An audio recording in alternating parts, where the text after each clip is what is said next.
All right. So today we are actually going to wrap up by looking at transient phenomena for the first time. We're actually going to solve for something that depends on time. But before we actually just do a solved problem, we're actually going to overview at how similar these problems are across different types of transport. So you will remind yourself that we had fixed second law of diffusion, which is, if you don't know where it's at in BSL, it's in chapter 19.1. But basically, if I had my mass transport equation of change, and actually had a stationary solid or stationary liquid B, so I can set velocity to 0, then basically I will have the diffusion, I will get a diffusion equation. The partial CA, partial T is diffusion coefficient AB and Laplace of CA. So this is a general form of a heat equation where I have, this is a coefficient, this is a derivative in one of the variables, and this is a Laplacian in second of the variables. And in the very simplest form, of course, if I have only two variables, this would be just the second order derivative in x, for instance. Okay? Otherwise, it has. So this is a standard form of a heat equation. Now, we didn't go through the chapter 18.5, but there you would actually have, so there was a falling film of liquid, and there is gas A basically diffusing into that falling film. And then you would, if you were actually solving for that, then x is this dominant direction of the falling film, and z is the cross direction of the diffusion. And if you had a situation like that, then you would also get, like, there's this velocity of the falling film, dc dz. So this is basically the z direction diffusion. And so you would have diffusion in z direction, and basically the convection, this is what's left of convection in x direction, or rather convection helping the transport of A into the film. So basically, because I will have convection in x direction, diffusion in z, so some of that diffusion will be helped in x direction by convecting liquid, and basically you would get an equation like this, which again, this is Vmax is simply a velocity. It's a term when we decouple the situation, we know the maximum velocity of this film, so it's a constant. So technically, again, you have a partial derivative in one of the variables, okay, times is equal to constant times second order derivative in the other derivative. So there is no time here, but this is nevertheless in the form of a heat equation. Now, general heat equation, of course, heat equation is for heat from heat transport originally. So technically, if you also looked at the equation of change there, the general equation for temperature, you would get a form like this. Again, this is K over rho Cp, which this is heat capacity at constant pressure, and that we termed alpha.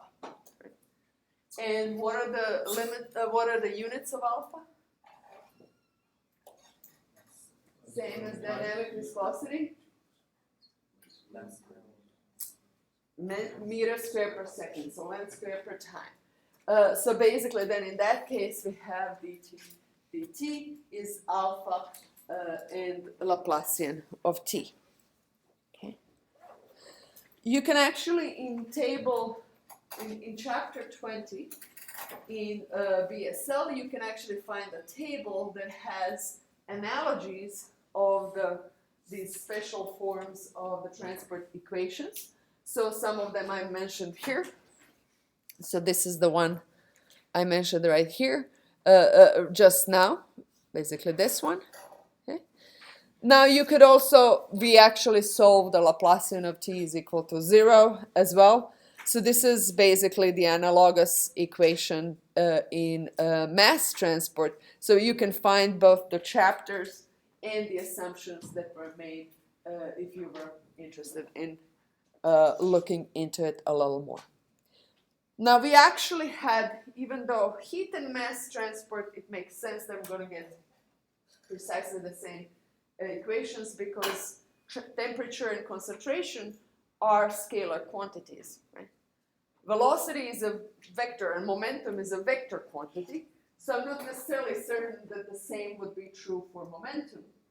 Well, there is one special case where you will get a similar equation for momentum transfer as well, and that is the case where my vector actually has only one non-zero velocity, right? So then I can just look at it as a scalar quantity. And in that case, so this is the case of having a wall that is suddenly set in motion. So initially, before I started anything, everything is at rest. And then I set the wall in motion. This is the same setup as we had for Newton's law, but this time I'm actually going to look at the transient part. I'm not going to wait for steady state. And I might or might not have a plate on top. Okay? So this is just a boundary condition difference, but let's say that I'm setting this wall into motion at time is equal to t is equal to 0, and I'm actually wondering, well, this profile, so initially only a little bit of the liquid next to the wall will be disturbed, and as time progresses, more and more of it will be disturbed, so I will have this velocity profile that changes in time. Okay. And if you actually plug it into the equation of motion and continuity, we would get something like this. So my v, z, and vy are 0, and that basically cancels a lot of this equation. So you can trust me that when you can, it's 2 lines of writing, that you would get that dv x dt is nu Laplacian of Vx. So again, I have the form of heat equation. And in this particular case, I have boundary conditions that for times less than 0 and up until 0, my Vx is 0. At time is equal to 0. I'm setting this Vx at this boundary here to be 0. And in infinity, essentially, I'm going to have a 0. So in this case, I have an unbounded case. Okay. But I could have a bounded, technically, the 2 variations of this that we could have. This is the unbounded case where my profile is steadily moving upwards. And I'm actually wondering if there is a time when this profile is not changing much. I do expect that it's going to keep changing, and this momentum transfer will just keep going because I don't have the bound to stop it. But maybe at some point it's just going to level off, so to speak, and the changes afterwards will be very small or negligible. So we will actually try to find the answer to that by solving the problem.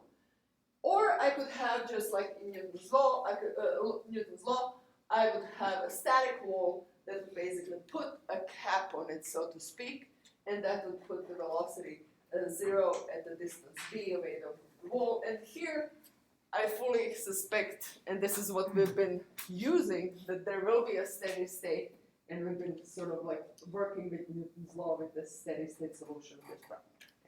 All right, so this is just an introduction. Again, the whole point is that I'm going to get this heat equation that is applicable for different types of transport. I will really just change the physical meaning of coefficients, of transport coefficients in each equation, but I technically have a solved equation for all of those cases. So let's solve one of them, and I will actually, in the process, introduce one more way to solve a partial differential equation. Oops, wrong. Wrong software.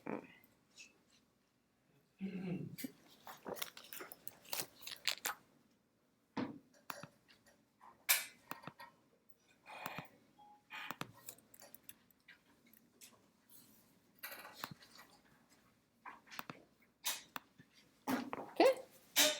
So time-dependent problems.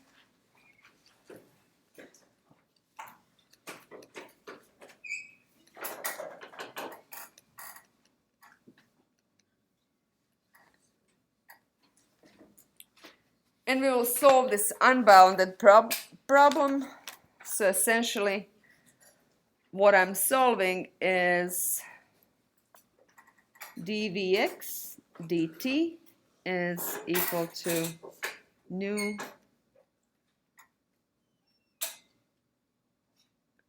where nu is kinematic viscosity,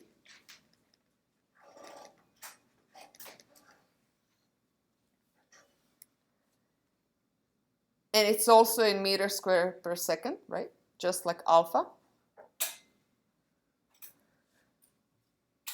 And my boundary conditions are Vx at y0 is equal to 0. So this is time 0. For actually time is 0 and time less than 0.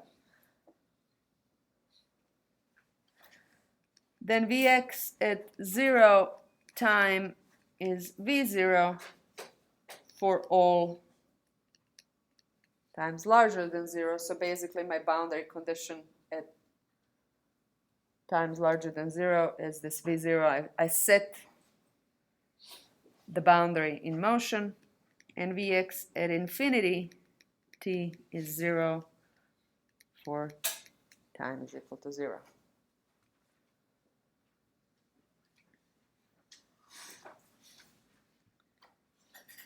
I will dimensionalize this. So obviously, when I have a cross-cutting problem, okay, I want to solve it in dimensionless units because obviously I'll be applying it to many different problems, okay? So I don't want to be dependent on a specific value. So we will actually introduce phi as v divided by, or Vx divided by V0. So this is my dimensionless velocity. Or it could be really dimensionless temperature, dimensionless concentration, or whatever it is that I'm solving that heat equation for. So my boundary conditions will then change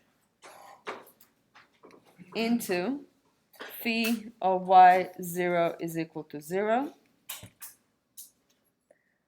phi of 0t is equal to 1, and phi of infinity t is equal to 0.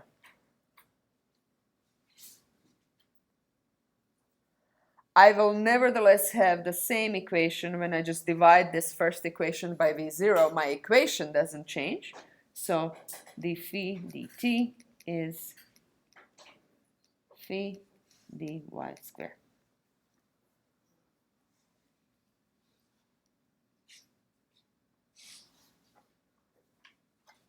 So this is my problem in terms of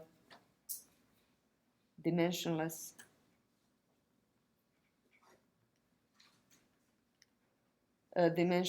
velocity. Now phi is dimensionless, okay? But my coefficient here still has dimensions. So just because what I'm solving for doesn't have a dimensions, this dynamic viscosity still has dimensions of meters squared per second. So I'm wondering, my phi is a function of t and y, and in itself is dimensionless. So here I could assume that quite likely it actually depends on a dimensionless combination of these parameters. Okay? So somehow I can combine t, y, and this dynamic viscosity into a dimensionless combination. And that would actually help me solve this partial differential equation. It helps to reduce it to an ordinary differential equation. Now, this is actually just one of the methods in solving partial differential equations. It's called method of dimensionless combination of parameters.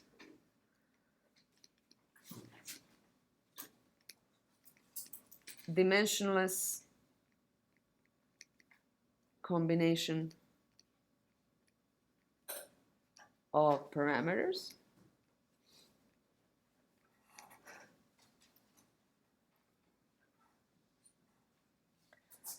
in this case, I'm combining t, y, and nu.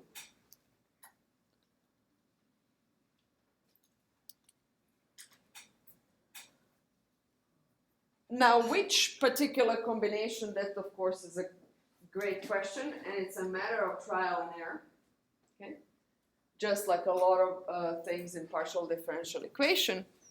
So we will actually explore here eta, which is y divided by square root of ut. So this is in meters squared per second. This is time. So this is square root of meter second is meters. When I divide meters by meters, I'm going to get something dimensionless. So in terms of being dimensionless, it works out.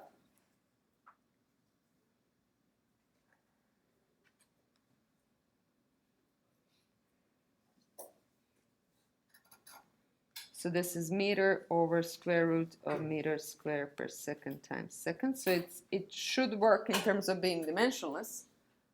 Now, how will I know that it actually works?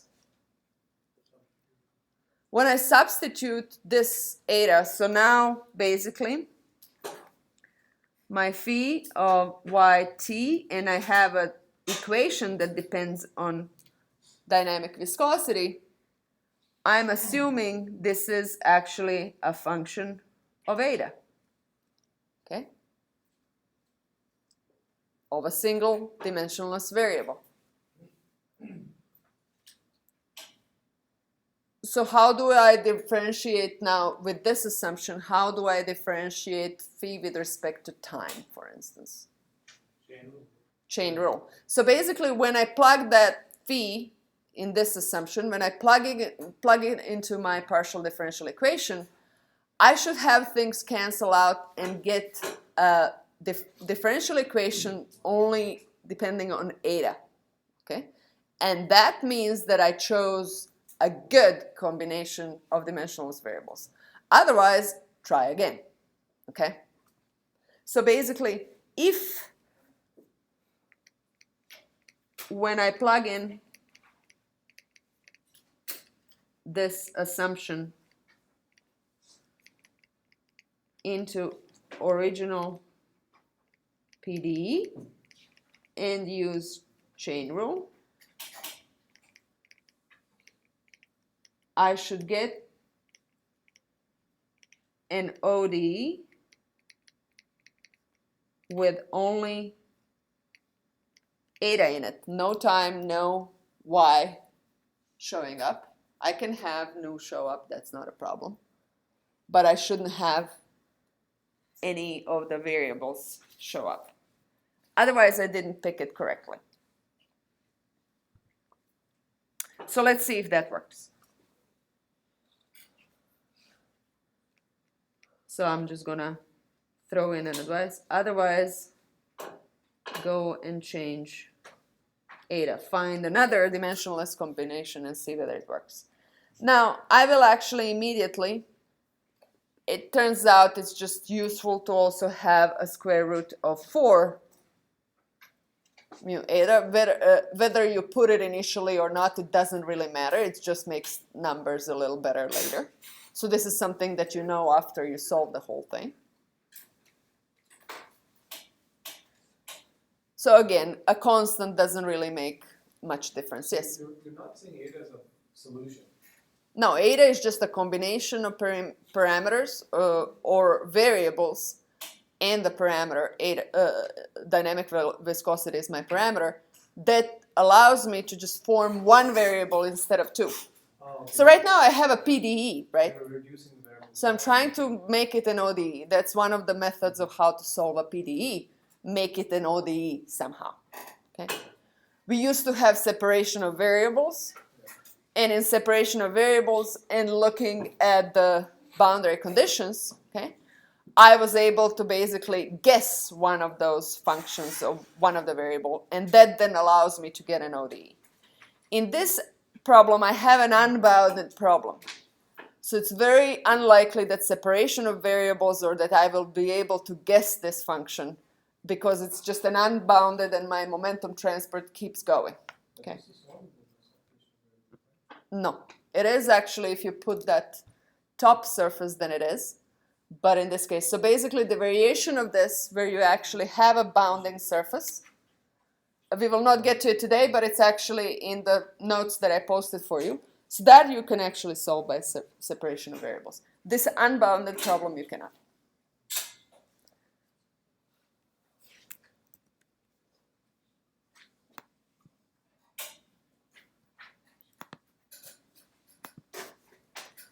And in any world where we would actually, and that's how actually things work, if I wasn't here teaching this and you were just trying to solve this on your own, then first thing you would try is separation of variables, and then that wouldn't work, right? And then you would look for other methods, and you would eventually stumble upon this one.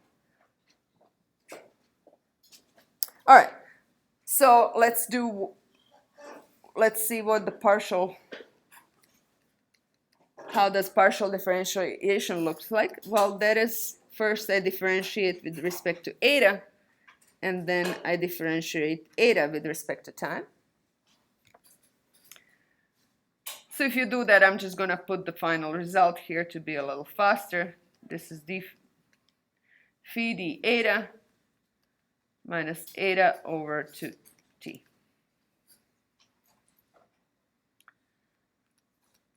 d phi dy is, and partial. Is everybody comfortable with this part? Okay, chain rule.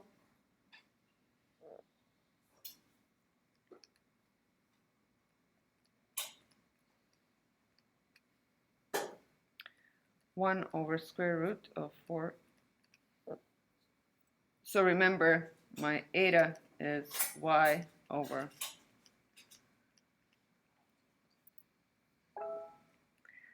Therefore, I will need a second order derivative with respect to y. By the same token, it's another chain rule.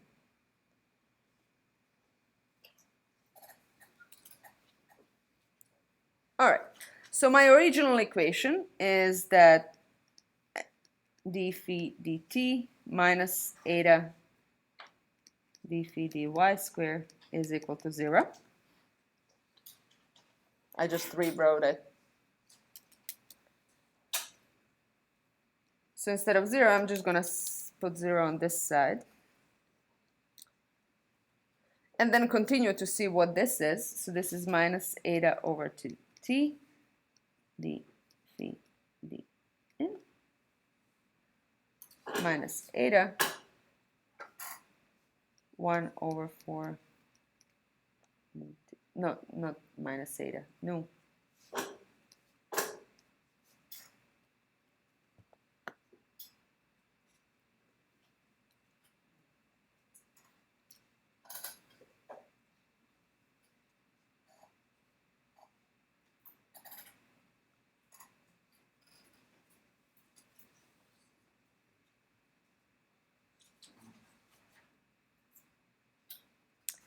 So my d phi d n squared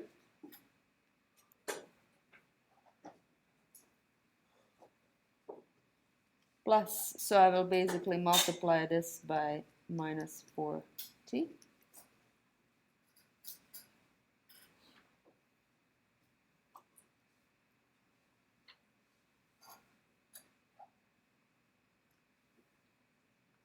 So this will basically make this 1 times d phi squared dt, and here I will just have 2 eta d phi dn.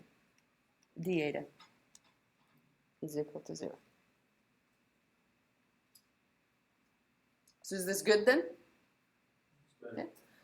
So I don't have y and t show up. I could have had something here show up and throw in t, that is an extra t. That means that I did not pick a good dimensionless variable. All right, so this does simplify our life. Now I also have to figure out what my boundary condition. The good news is this is actually something that there's a solution for this in appendix C. Okay. My boundary conditions are, so I had y at y is equal to 0, eta is also 0, so my phi of 0 is 1. So I have to translate BC's to eta. And for t is equal to 0 and y is equal to infinity, my eta is infinity as well, because eta is y divided by square root of t. So basically my phi of infinity is equal to 0.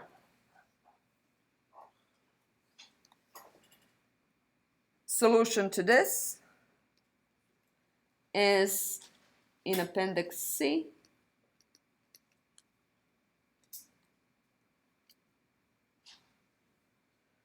And its phi of eta is equal to C1, 0 to eta, e to the minus, I'm going to choose w squared dw plus C2.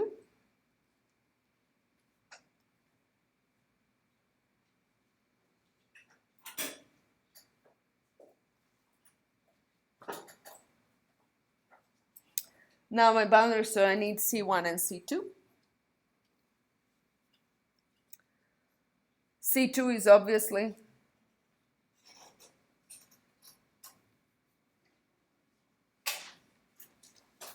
one.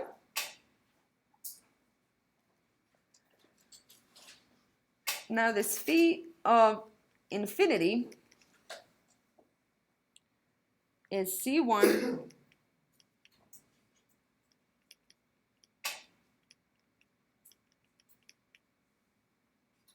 uh-oh. When my son drops something, he goes, uh-oh. Any ideas? How do I integrate this? Hold on. Huh? So you remember homework 1? We actually had, I think, you had to use this to get those Boltzmann business integrated. So integral from minus infinity to infinity dx is 2 of these because it's a symmetric function.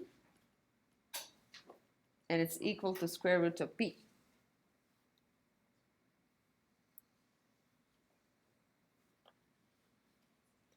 So this is C1 times square root of p divided by 2 plus C2.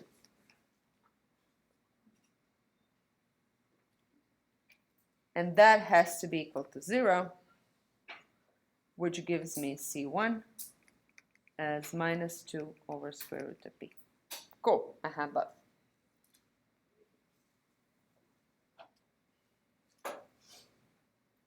My phi of eta, I'm going to change color to red here, is 1 minus 2, 0 to eta.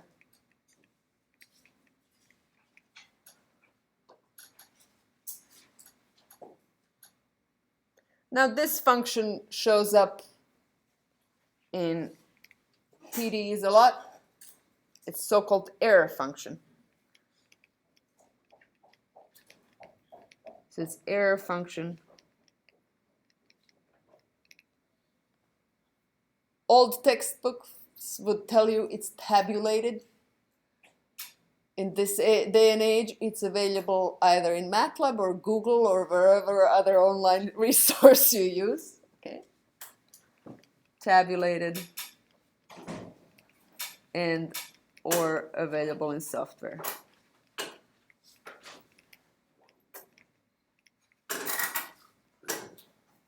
I'm old enough that I did use those big books of tables in my undergraduate education. Have you? You did? We have one more person who did. All right.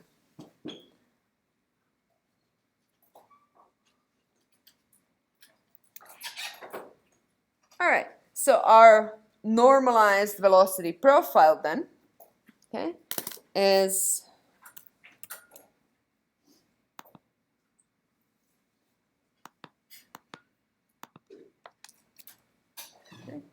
my normalized velocity profile then is Vx of yt divided by V0 is 1 minus error function of, this was actually, I think I had a typo over there.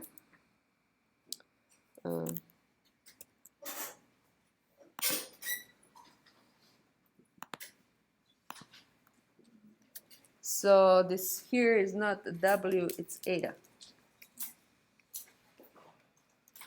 Apologize.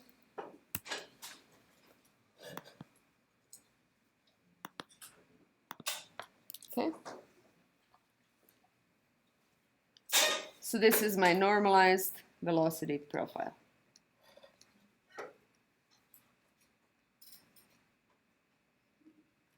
How does it look like? I'm actually going to open the notes that I posted for you to show.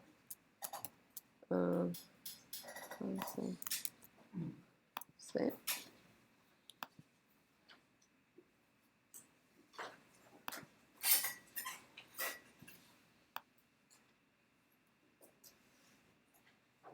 Okay. So this is my normalized, this is my eta, y over square root of 4 nu t, and this is my normalized velocity profile. So this is my phi, and you will get, of course, that it's 1 at 0, and after that it falls off. It keeps falling off and asymptotically approaching 0, but never really does. So this is where I'm saying, okay, I can cut it off at some point. Okay, and essentially here you can pick a threshold really, but I find that the velocity is smaller than 1% of my original velocity with 0. So this is where my normalized phi is less than 0.01. Here at 1.83. Okay. So at the distance y, that is equal to 1.83 times square root of 4 nu t for whatever time you're looking at that distance your velocity will be sort of really negligible and close to 0. So you can never fall completely to 0, but you can find a cutoff that it's where it's going to. So this is often used, of course, if you're trying to figure out, now this could be temperature, this could be concentration profile, so sometimes you're going to release a substance, okay, and you're going to keep its concentration at the source constant, which is the same as this velocity v0, right? And you're wondering at given time, where is this concentration that is propagating negligible? So basically, how far has your front reached? And which threshold you pick is really up to you. But this is, of course, in transport, it's useful to know where it is, like where can you expect actually to have negligible propagation of whatever it is that is propagating. And again, it could be a temperature profile, concentration profile, velocity profile, and so forth. Okay? So again, we have solved this problem, and we can tabulate solutions, and we can basically have it for all of these different transport problems. Okay. So I will have, maybe I managed to finish, maybe not, but we will actually move on to this different example of the bounded problem. Okay. If I can find my, where did I put it? Okay. All right. So basically, see plot in notes. We can find for every time t when velocity is less than some chosen percentage of V0, for instance. Or again, depending on the problem, you decide where to cut it. Okay, so now let's go to the problem of same problem, different boundary conditions. So let's put a wall. So essentially I have dvx dt is nu d squared vx dy squared. Vx of y0 is 0. And at time t, I set the lower plate in motion at a constant velocity, and I keep it there for t is larger than 0. And I'm going to say, okay, at the distance b, I'm going to put a fixed wall, fixed plate. Okay? So how does this equation look in terms of my normalized velocity? Well, it's d phi dt, so the equation itself does not change.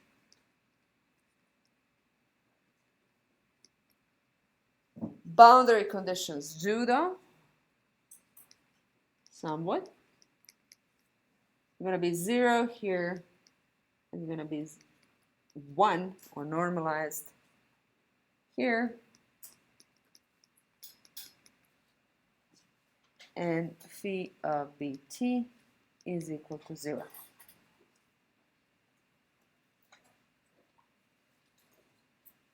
So now I have clear dimensions in time and space, so it's highly unlikely that one-dimensional variable will actually work. I cannot escape my two-dimensionality of the problem. Okay? So we actually can normalize both time. I can normalize both my time and my space. So we have clear two dimensions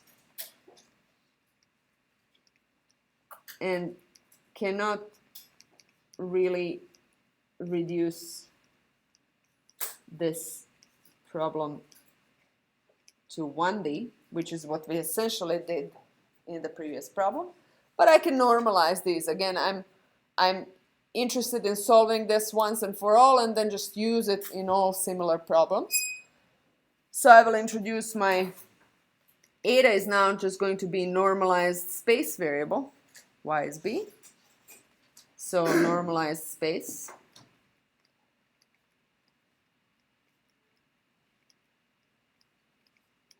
So now it's in 0, 1, of course.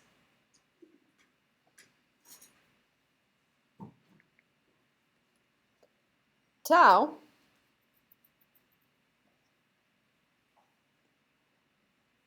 eta divided by b squared, since I have meter square in tau, t. And this is my normalized time variable.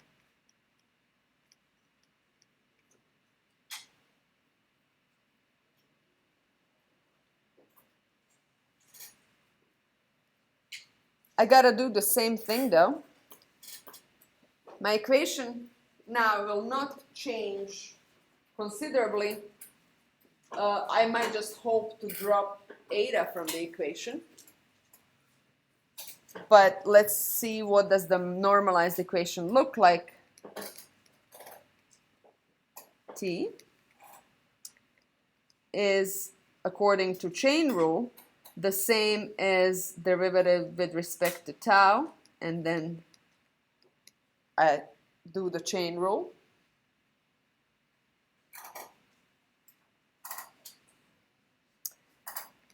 And my derivative with respect to y is d phi d eta dy. So of course when I do that twice, dy squared, sorry.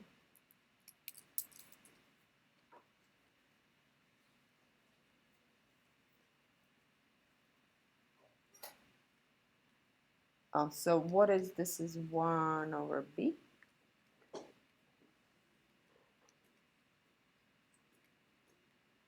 So when I do it twice, it's gonna be 1 over b squared.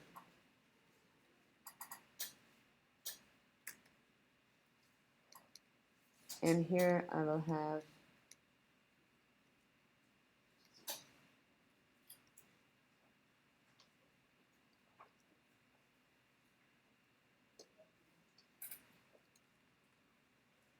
so my original equation is 0 d phi d tau minus eta.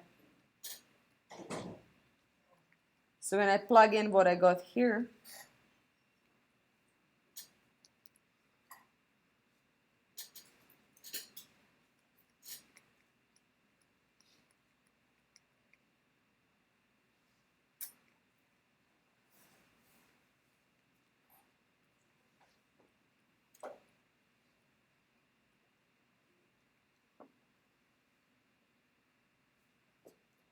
I can simply divide by nu divided by b squared, so I'm going to get that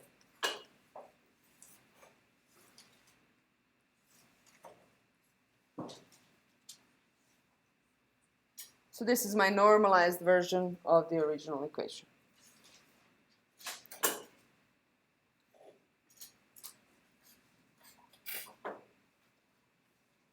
It's the same as previous. It's same as previous one. I'm going to work with normalized variables, so I got to translate it, right?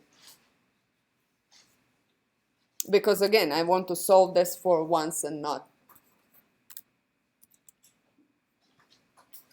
So the point of normalization here was not to reduce something to something simpler, because I cannot. I have 2 dimensions, and the bounding really dictates that, well, they remain the same 2 dimensions. Now, in this case, because of the boundaries, I do expect to reach steady state. Actually, this entire course we have counted on reaching steady state, right? So we do expect here to reach steady state.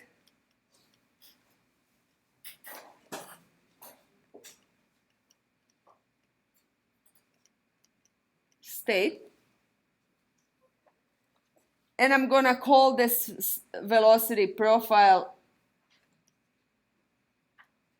phi infinity. And that velocity profile doesn't depend on time, right?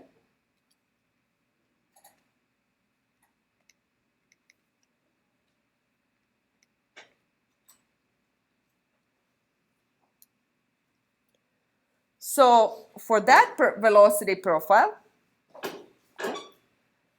I know, so it's basically part of my solution phi. So basically I know I can basically think of phi is phi infinity plus phi air or something extra. Or maybe I can call that phi t. I'm going to call it phi t. Okay. So this one is time dependent, this one is not time dependent.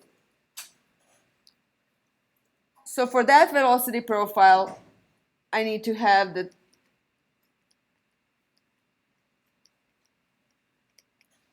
I don't have time dependence, so this time derivative is going to be 0.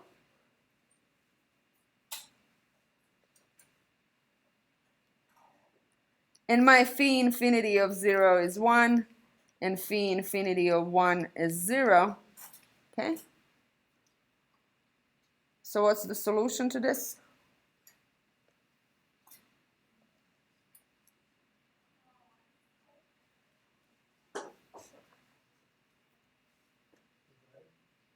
It's a linear equation. Gotta be linear, right? Because second derivative is 0. Which linear equation? Something times eta plus something else. What about that? What would that be?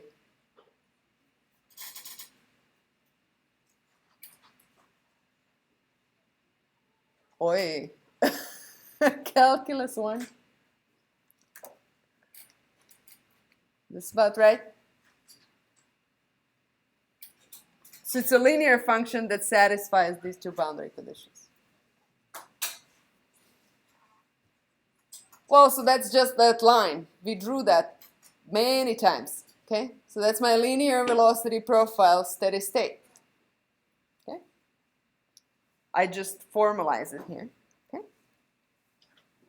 So basically I have my phi of eta is essentially my phi infinity of eta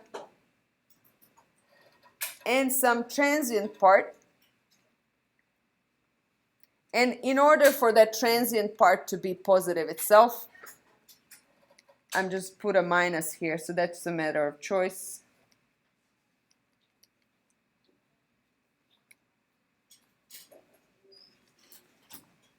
Choice of minus will make phi t positive. Because I'm always reaching that phi t but never getting there. Or getting there in time. So since we know the steady state, what we will actually then solve for is we're going to look for this transient part.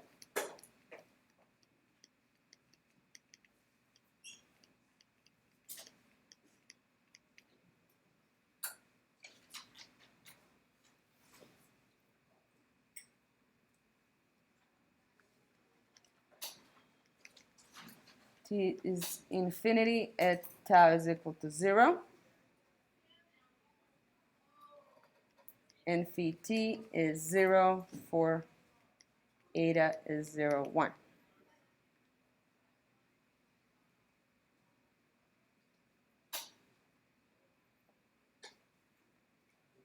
So we are solving for transient part.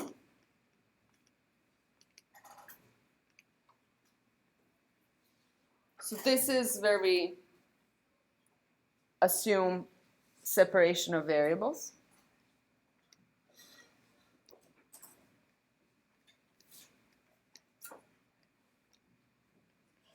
Our favorite method of choice.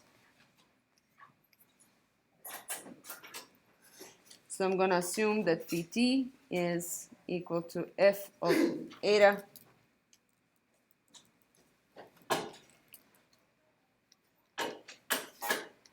g of tau.